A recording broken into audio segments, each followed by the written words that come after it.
bienvenue ou bienvenue sur ma chaîne La Bibliothèque d'Emilia. Aujourd'hui on se retrouve pour une vidéo que j'avais fait l'année dernière, en octobre également, qui concernait tous les tomes 1 que j'avais dans ma pile à lire. J'étais vachement étonnée et super contente puisque vous aviez super bien accueilli cette vidéo. Du coup, rebelote cette année, je vais vous parler de tous les tomes 1 que j'ai dans ma pile à lire. Et il y en a pas mal, voilà. Après, ça va. De toute façon, moi je considère que ce qui est grave, ce n'est pas les tomes 1 que j'ai dans ma pile à lire, mais les tomes 1 que j'ai lus sans jamais lire la suite. Voilà. Mais il y a quand même pas mal de tomes 1 dans ma pile à lire, sachant que je suis quand même plutôt une adepte des sagas. J'aime bien ça, ça me permet de m'attacher aux personnages, ça me permet de faire de la continuité, et tout comme je préfère généralement les séries télé aux films, je préfère aussi les sagas au stand-alone. J'aurais pu les ranger par genre, mais c'est quand même majoritairement de la fantasy, vous allez voir, donc ça aurait fait un découpage un peu inutile. Donc je vais commencer tout simplement par mes livres de poche, et ensuite on passera au grand format, là où il y en a le plus clairement. Alors évidemment, Robin Hood, le premier tome des Aventuriers de la Mer, le vaisseau magique. J'adore l'Assassin Royal, je vous en ai parlé en long, en large et en travers ces derniers mois, même si ces 2 derniers mois je me suis un petit peu calmée. Je vous ai fait une vidéo explicative sur l'ordre de lecture de cette saga, et ça concerne la 2e trilogie originelle, même si en France il y a plus de tomes que 3, mais à la base ce sont des trilogies, et donc il faudrait que je commence ça parce que ça fait un petit moment que je le dis et que je l'ai pas fait, peut-être par peur, parce que j'aime tellement cette saga que j'ai pas envie de la lire au mauvais moment. Quoi qu'il en soit, les Aventuriers de la Mer va suivre une famille qui est à bord d'une vive nef. Une vive nef, c'est un vaisseau magique, et au bout de 3 générations il prend définitivement vie, et là on en est à la 3e génération. Je veux pas en savoir plus, je sais juste que j'aime énormément les mondes de Robin Hood, j'adore sa plume, et il paraît que en plus, si on a pleuré déjà dans l'Assassin Royal, on risque d'encore plus pleurer dans cette saga. Voilà, moi je suis très sensible, j'aime son développement, j'aime son world building, j'aime ses personnages, donc j'ai hâte, et je me dis que peut-être potentiellement pour le train le matin ça peut être chouette, c'est pas très grand en plus, et puis je peux m'étaler la lecture des 3 sur tout le mois par exemple.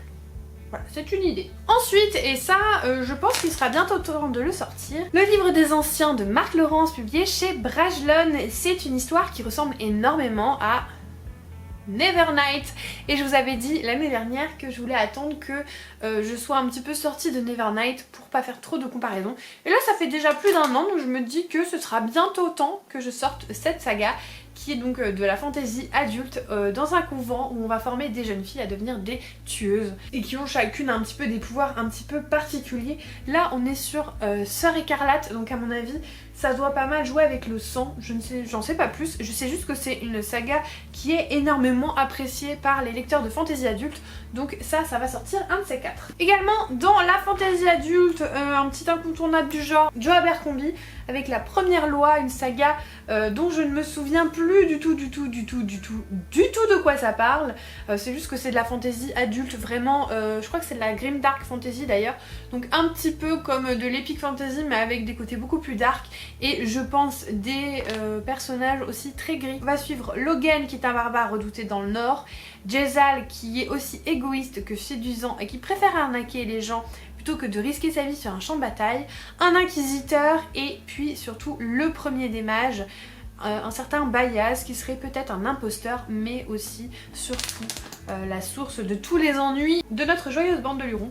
J'en sais pas plus, je sais juste que c'est un petit peu un classique en fantasy, enfin un classique récent en fantasy adulte, et je l'avais vu pendant une OP pas du tout très chère, donc je l'avais pris. Voilà, c'est dans ma palle. Ça, c'est des choses que je mets pas en priorité, parce que la fantasy adulte, je préfère finir mes sagas en cours, parce que c'est quand même vachement plus compliqué, plus dense, et je voudrais pas me perdre entre les sagas. Ensuite, mon cher Brandy Sandy, alias Brandon Sanderson, sur sa saga YA, qui est de la science-fiction, qui s'appelle Skyward, le premier tome, où on va suivre Spensa, qui est la fille d'un lâche. Son père a été exécuté lors d'une bataille après avoir déserté le combat. Elle va s'inscrire à une école de pilotage où tout le monde va un petit peu la rejeter. Je crois qu'elle aussi, elle est assez grise comme personnage, et surtout c'est la seule saga young adulte de Brandon Sanderson qui ne s'inscrit pas du tout dans le Cosmere avec Fils des Brumes, les Archives de Rochard, voilà, ça c'est complètement à part. C'est une saga toute seule, je crois qu'il compte 3 tomes plus des novellas. Voilà, pareil, c'est pas ma priorité, mais c'est Aurélie d'ailleurs qui me l'avait offert et je suis très contente de l'avoir dans ma pile à lire. Ensuite, un petit Cozy Mystery, le Murder Club du jeudi de Richard Osman, publié chez le Livre de Poche, où on va suivre des vieilles personnes qui se réunissent pour essayer de résoudre des cold cases pendant leur temps libre, voilà, pour s'amuser. Sauf qu'un jour il va y avoir un vrai meurtre et elles vont donc mener l'enquête.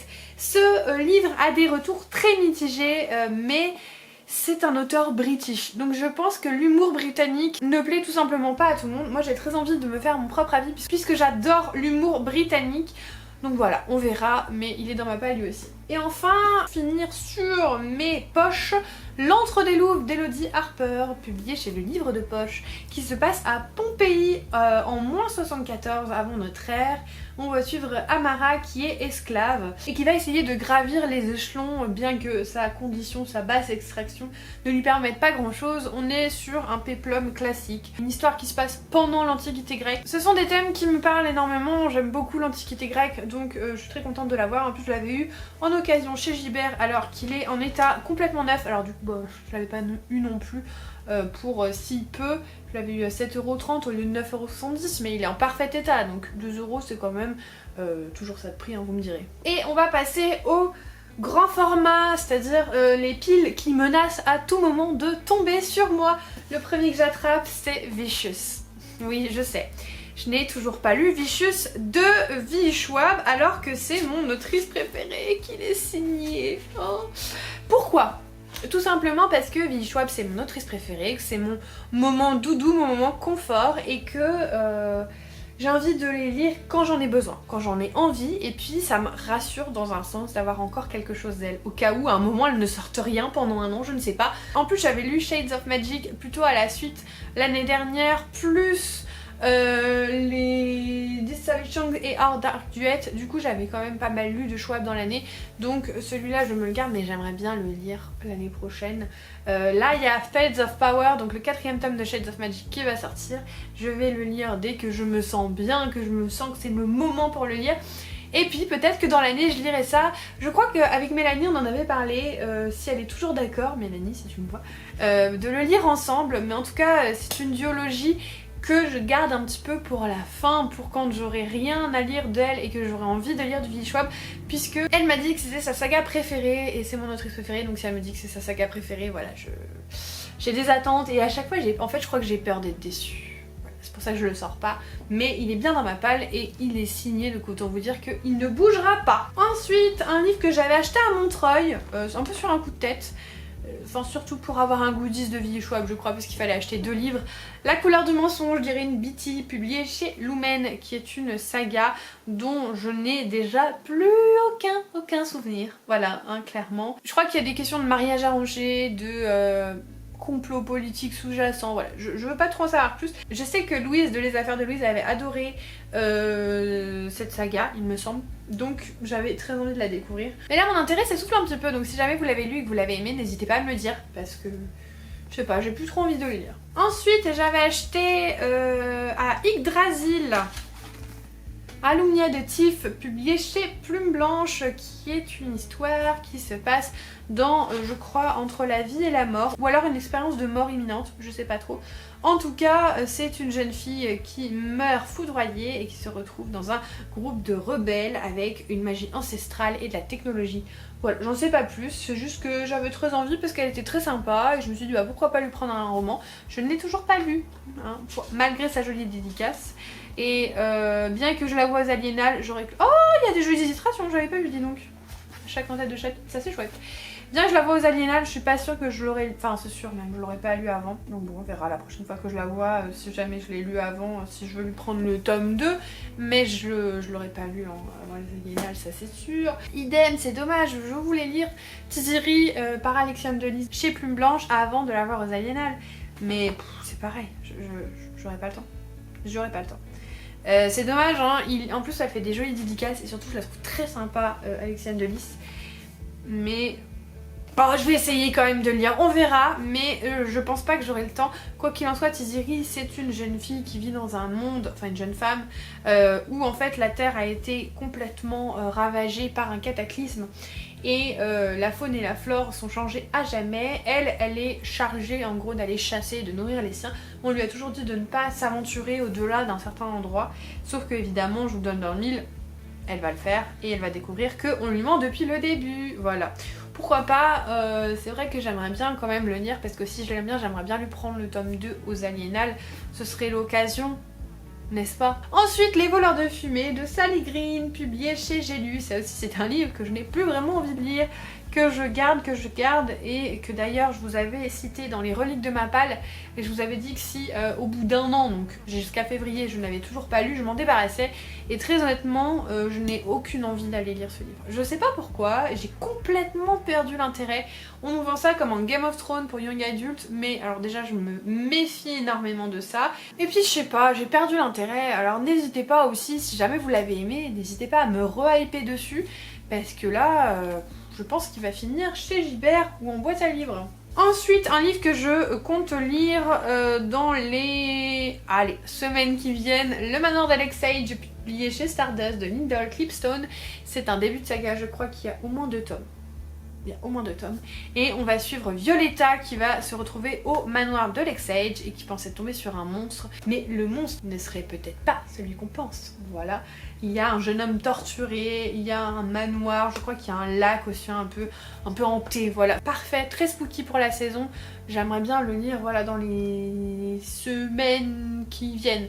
Même un tout petit peu après Halloween au pire, mais voilà, dans ce moment-là quoi. Une fantaisie adulte qui me donne très envie mais qui fait 600 pages et en ce moment je n'ai clairement pas l'espace mental pour lire de la fantaisie adulte.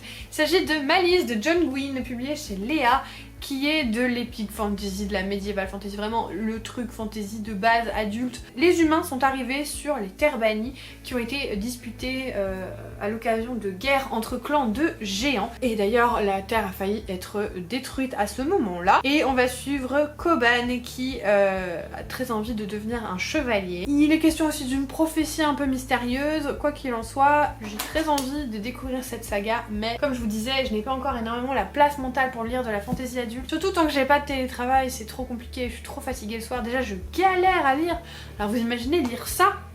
Voilà. Next, une sortie très récente que je vous ai mis dans mon dernier book haul, Comment j'ai tué ton mari de Elle Cosimano, publié chez Charleston. C'est un cozy mystery, un début de saga.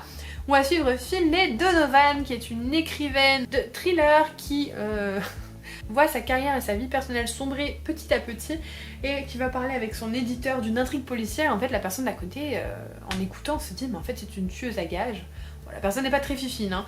Et elle va l'engager pour tuer son mari. Et Finlay elle se dit oula c'est bizarre cette histoire. Donc elle va quand même enquêter sur le mari, pas le tuer hein, enquêter, et puis ben il va y avoir un meurtre. Je vous le donne dans le mille. Et du coup elle va décider d'enquêter vraiment sur le meurtre pour essayer de comprendre ce qui s'est passé. Est-ce que ça a un lien avec la personne qui l'a embauché? Bref, vous avez compris. Cette saga a énormément de succès outre-Atlantique et j'avais très hâte qu'elle soit traduite. Donc ça, je vais essayer de le lire assez rapidement. On va passer à 2 VO. Oui, je crois qu'il y en a 2. Le premier, c'est Spice Road de Maya Ibrahim. C'est de la fantaisie orientale et il est question du pouvoir des épices, de la route des épices et je crois de thé épicé qui donne de certains pouvoirs. Je veux pas en savoir plus, tout ce que je sais c'est que le livre est sublime. C'est un des plus beaux livres de ma bibliothèque. Il est vraiment très beau et j'aimerais bien le lire cet été. Voilà, parce que là clairement on a fini la fantaisie orientale, j'ai plus du tout envie d'en lire, j'en ai beaucoup trop lu cet été. Chaque chose en son temps, donc ça sera l'année prochaine je pense. Mais une duologie que je garde dans ma bibliothèque depuis un petit moment, que je pense commencer une fois que j'aurai fini la duologie de Six Crimson Cranes, plus que c'est de la même autrice, c'est Spin the Dawn de Elizabeth Lim, qui est une histoire qui va emprunter énormément au conte. Et on va suivre Maya qui a toujours rêvé d'être la meilleure couturière et qui va se déguiser en homme pour aller au palais de l'été, pouvoir servir l'empereur. On est sur une petite réécriture de Mulan, vous l'aurez bien entendu, mais avec une histoire de couture je crois. Quoi qu'il en soit, c'est une duologie que j'ai très envie de lire parce que j'aime beaucoup Six Crimson Cranes, mais d'abord j'aimerais bien finir celle-là avant de commencer celle-ci. Voilà, chaque chose dans son temps, autant finir la duologie avant de commencer une autre. Mais c'est dans ma palle, j'ai les 2 tomes, donc voilà, ce sera lu quand, je ne sais pas, mais ce sera lu. Ensuite, un autre roman, réécriture, mythologie grecque, antiquité grecque, Pénélope, reine d'Ithaque de Claire North, le premier tome du Chant des déesses, qui va donc se concentrer sur Pénélope pendant qu'elle attend son mari pendant de longues années et qui va devoir gérer l'île en fait et le royaume pendant que Ulysse est parti et qui va devoir aussi repousser les nombreux prétendants qui vont essayer de prendre la place d'Ulysse. Voilà, c'est une écriture qui apparemment est très centrée sur la femme. J'en ai entendu de très bons et de très mauvais échos, donc j'ai très envie de me faire ma propre opinion.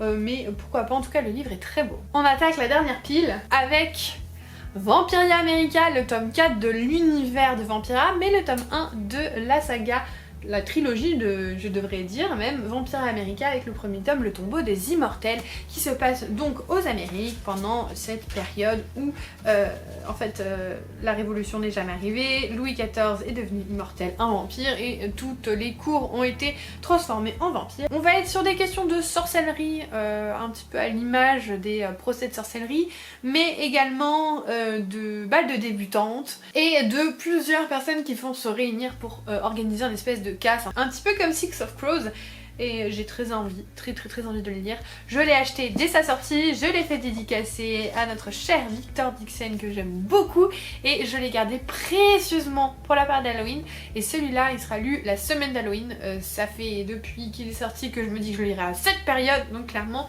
celui-là il sera plus dans la vidéo de l'année prochaine. Un petit service presse qu'on m'a envoyé il y a pas très longtemps, il s'agit de Âme Miroir, chronique de la cour défaillée d'Olivia Atwater, qui est une histoire qui va mêler à la fois la régence victorienne et les faillites. Puisqu'on va suivre Théodora qui fait son entrée dans un bal des débutantes mais qui n'a plus d'émotion depuis qu'un failli s'est emparé de la moitié de son âme, jusqu'à ce qu'elle rencontre un certain lord sorcier qui va lui faire voilà, ressentir des petites choses à mon avis un petit peu négatives au début, un petit peu à l'instar d'Orgueil et Préjugés, et puis après bah, évidemment ils vont tomber amoureux, je pense. Vous aurez compris, ça mélange 2 choses que j'aime beaucoup, à savoir les failles et la régence anglaise, donc forcément ça me donne envie. C'est publié dans la collection jeunesse d'Albin Michel, et ça je vais essayer de le lire dans pas trop de temps. Un autre service presse, il s'agit de Fire and Frost de Ellie Blake, publié chez Corrigan, qui va être une saga concentrée sur la magie des éléments, puisqu'on va suivre Ruby qui a la magie du feu, c'est une sang de feu, et qui va être pourchassée par des sangs de glace qu'au jour où elle est secourue par un sang de glace, et ils vont s'allier en fait pour essayer de déclencher un coup d'état.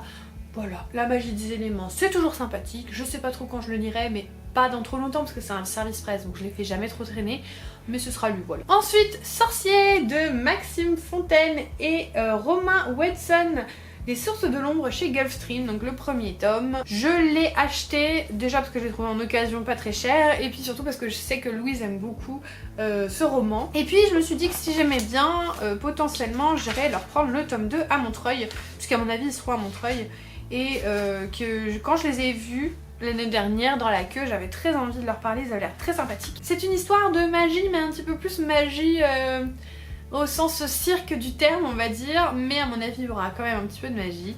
Je ne sais pas trop plus de quoi ça parle, mais j'ai très envie de le découvrir. Ensuite, Axhaven, le cercle des sorcières de Sacha Peyton Smith, publié chez Casterman. Je pensais que c'était un stand-alone, et non, c'est un début de saga. Celui-là aussi, je l'ai depuis un petit moment. On va être en 1911 à New York, et on va suivre une jeune fille, Frances, qui va être accueillie à l'académie de magie d'Axhaven, mais qui va vite déchanter, puisque en fait elle pensait qu'elle allait vraiment faire des sorts, et en fait on lui apprend des sorts de ménagère. Du coup elle n'est pas ravie, et elle va rencontrer Finn qui est un magicien qui va lui proposer de l'aider à invoquer une magie interdite. Voilà, ça ce serait bien aussi pour Halloween. Je vais essayer de le caser aussi parce qu'en plus je devais le lire déjà l'année dernière pour Halloween, je ne l'ai pas fait. Donc voilà, il va falloir que je le lise. Ensuite, Monstre ordinaire de J.M. Miro, publié chez De Saxus. Ça, c'est une Dark Academia, je crois, où on est en 1882 à Édimbourg, dans un institut pour enfants un peu particulier, avec, vous l'aurez compris, des talents, de la magie, des choses un peu bizarres. Et je crois qu'il va y avoir un meurtre. et qu'on va du coup suivre un petit peu ce qui se passe, un peu Dark Academia. Ça me donne très envie, je l'ai gardé pour qu'on le lise avec ma copine Virginie avec qui on fait des lectures communes. Je crois qu'on a prévu de le lire au mois de novembre. Je suis plus sûre, faut que je redemande, mais je crois qu'on l'avait prévu au mois de novembre. Ce serait parfait pour la saison. Mais en tout cas, il me fait bien envie. Un premier tome qu'il faudrait que je lise assez rapidement, tout simplement parce que le tome 2 sort en décembre et que j'ai pas envie de faire le pigeon et d'acheter le tome 2 avant d'avoir lu le tome 1 comme j'ai fait de nombreuses fois. Il s'agit de Gilded de Marissa Meyer, publié chez De Saxus, qui est une réécriture du conte de Rumpelstiltskin, qui est donc une histoire avec une jeune fille de meunière qui raconte des histoires et un jour elle fait croire qu'elle a réussi à tisser un fil d'or. Du coup la cour la convoque et lui demande de réitérer l'expérience et elle est un peu dans le caca, elle croit qu'elle va mourir, jusqu'à ce que Rumpelstiltskin en fait arrive et lui propose de pouvoir tisser un véritable fil d'or, mais la magie a un prix évidemment, puisque rien n'est gratuit et je pense qu'après il va la forcer à faire des choses, il va lui demander, bref, je veux pas en savoir plus, mais j'avais énormément aimé les Chroniques Lunaires, ces réécritures de contes aussi, et donc j'ai très envie d'aimer cette saga. Et j'ai très envie aussi d'acheter le tome 2.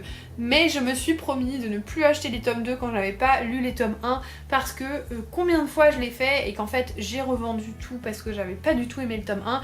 Il faut que ça cesse. Ça c'est une habitude qui doit cesser. Donc j'aimerais bien le lire quand même avant décembre. Mais je dis ça pour tellement de livres que c'est un peu compliqué. Et enfin le dernier livre que je vais vous présenter, je l'ai gardé pour la fin tout simplement puisque c'est la lecture commune de ce mois sur mon Discord. Le lien est dans la barre d'infos. Nous commencerons lundi, donc le lendemain de cette vidéo. Il s'agit de Light Lark, le tome 1 d'Alex Aster, publié chez Lumen, qui est une histoire qui va parler d'un tournoi qui se passe tous les 100 ans, avec les rois des royaumes qui s'entretuent pour la magie, je crois. Je ne sais plus pourquoi il y a eu cette malédiction, mais c'est un roman que j'ai très envie de découvrir. Il a été vraiment choisi de justesse puisque les votes étaient très serrés sur mon Discord. Donc on commence demain, si jamais ça vous intéresse, n'hésitez pas à nous rejoindre. De toute façon, normalement j'aurais déjà fait l'info sur Instagram, mais j'ai très envie de le lire et je l'ai gardé pour la fin pour vous en parler, voilà, comme ça. En plus, je crois qu'il y a une adaptation cinématographique qui est prévue, et puis ce livre est très beau. Alors attention parce que il y en a qui n'ont pas du tout aimé, donc ce sera un petit peu quitte ou double, on verra. Mais au moins j'aurais lu le tome 1 avant le tome 2, puisque techniquement le tome 2 ne sort pas tout de suite, donc si je le commence lundi, normalement je l'aurai fini avant que le tome 2 ne sorte. Et voilà, c'est fini pour cette vidéo, mais c'est déjà pas mal, hein, parce qu'il y en a plus de 25 je crois. Sur une pile à lire d'un petit peu plus de 100 livres, ça fait quand même une bonne proportion finalement. J'aurais pensé peut-être un peu plus, mais à croire que en fait tous mes tomes 1 ont déjà été lus, puisque j'ai plus de 65 sagas en cours en ce moment, alors qu'au début de l'année j'étais à 50. Voilà. On verra. Après, moi je me stresse pas trop pour mes débuts de saga dans ma pile à lire, parce que pour moi tant qu'elles ont pas été commencées, en fait ça ne compte pas. Donc ça va. J'espère que cette vidéo vous aura plu, n'hésitez pas à, je vous dis, me hyper sur certains titres si jamais vous les avez aimés, parce que il y a certains livres qui sont là depuis un petit moment et dont j'ai perdu clairement l'intérêt de les lire, donc n'hésitez pas à me dire si vous les avez aimés. N'hésitez pas à mettre un petit emoji livre comme ceci pour me montrer que vous êtes bien resté jusqu'au bout. Un grand merci pour tout votre soutien. Si jamais vous n'êtes pas encore abonné, n'hésitez pas à le faire, mettre un petit commentaire et un pouce en l'air. Et comme d'habitude, en attendant la prochaine vidéo, je vous souhaite de merveilleuses lectures et je vous fais des bisous.